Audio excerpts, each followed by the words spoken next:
talk to you tonight about coming out of the closet. And not in the traditional sense, not just the gay closet. I think we all have closets. Your closet may be telling someone you love her for the first time, or telling someone that you got pregnant at 16, or telling someone that you have cancer. All a closet is a hard conversation. And although our topics may vary tremendously, the experience of being in and coming out of the closet is universal.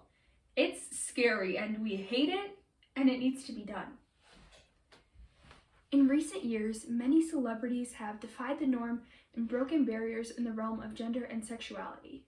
Take, for instance, Young Thug, who once said, "The androgynous identity of my garments reinforces my belief of no gender boundaries between men and women." But celebrities are not alone in this, as many individuals are beginning to explore and break boundaries that have been normalized for centuries. And while not every person will choose to defy these norms in their lifetime, many will experience the feeling of being different or the need to come forward with their own personal truth. Motivational speaker Ash Beckham explores this universal idea of humans versus hard conversations in closet.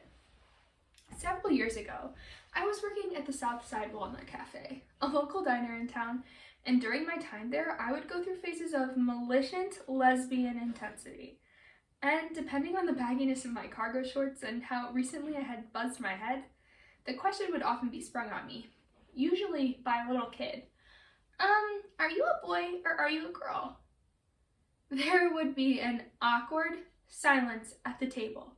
The dad would awkwardly shuffle his newspaper, and the mom would shoot a chilling stare at her kid. But I would say nothing, and I would seethe inside. And it got to the point where every time I walked up to a table that had a kid between 3 and 10 years old, I was ready to fight. And that is a terrible feeling. So I promised myself the next time I would say something. I was going to have that hard conversation. In a few weeks, it happens again. Are you a boy or are you a girl? But this time, I'm ready. I'm about to go all Women's Studies 101 on this table. So I take a deep breath and I look down, and staring back at me is a 4-year-old girl in a pink dress. Not a challenge to a feminist duel, just a kid with a question. Are you a boy or are you a girl? So I take another deep breath, squat down next to her and say, "Hey, I know it's kind of confusing. My hair's short like a boy and I wear boys' clothes, but I'm a girl. And you know how sometimes you like to wear a pink dress and sometimes you like to wear your comfy jammies? Well, I'm more of a comfy jammies kind of girl." This kid looks me dead in the eye without missing a beat and says, "My favorite pajamas are purple with fish on them. Can I get a pancake, please?" And that was it.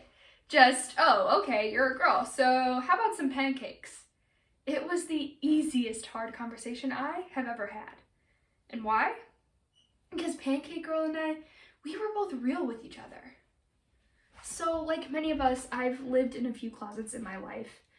In all honesty, my closet is no different than yours. Sure, I can give you 100 reasons why coming out of my closet was harder than coming out of yours, but here's the thing. Hard is not relative. Hard is hard. Who can tell me that explaining to someone you've just declared bankruptcy is harder than telling someone you cheated on them? Who can tell me that his coming out story is harder than telling your 5-year-old you're divorcing their mother? We need to stop ranking our hard against everyone else's hard and just commiserate on the fact that we all have hard. At some point in our lives, we all live in closets, and they may feel safe, or at least safer than what lies on the other side of that door, but I'm here to tell you, a closet is no place for a person to live. So I'd like you to imagine yourself 20 years ago. Me, I had a ponytail, a strapless dress, and high-heeled shoes. I was not the malicious lesbian ready to fight any 4-year-old that walked into the cafe. I was frozen by fear, curled up in the corner of my pitch-black closet, clutching my gay grenade, hoping it would not go off. My family, my friends, strangers, I had spent my entire life trying not to disappoint these people. But I'll tell you, if you do not throw that grenade, it will kill you. One of my most memorable grenade tosses was at my sister's wedding. It was the first time that many in attendance knew I was gay. So, in doing my maid of honor duties in my black dress and heels, I walk around to tables and finally landed on a table of my parents' friends. These were folks that had known me for years. And after a little small talk, one of the women shouted out, "I love Nathan Lane." And the battle of gay relatability had begun.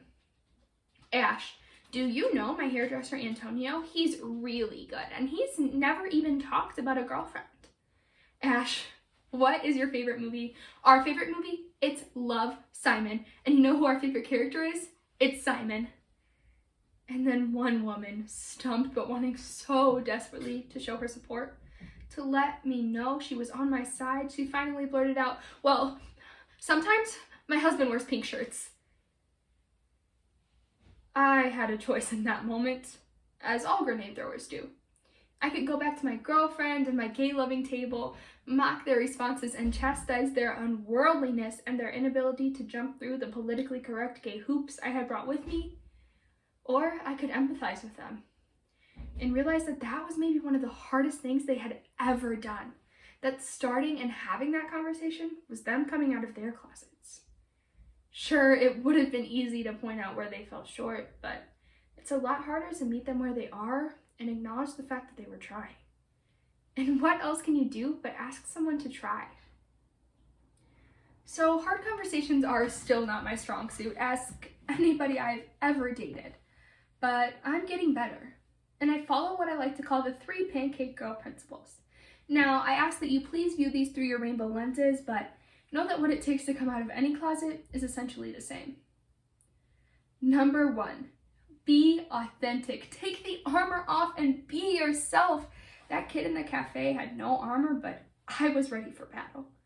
If you want someone to be real with you, they need to know that you bleed too. Number 2, be direct. Just say it. Rip the Band-Aid off. If you know you're gay, just say it. If you tell your parents you might be gay, they will hold out hope that this will change. Do not give them this sense of false hope. And number 3, and most importantly, be unapologetic. You are speaking your truth. Never apologize for that. Never apologize for who you are. And yeah, some folks may be disappointed, but that's on them, not on you. The only story that matters is the one that you want to write. So the next time you find yourself in a pitch black closet clutching your grenade, know we have all been there before. You may feel so very alone, but you're not. And we know it's hard, but I guarantee you there are others peering through the keyholes of their closets, looking for the next brave soul to bust a door open. So be that person and show the world that we are bigger than our closets, and that a closet is no place for a person to truly live.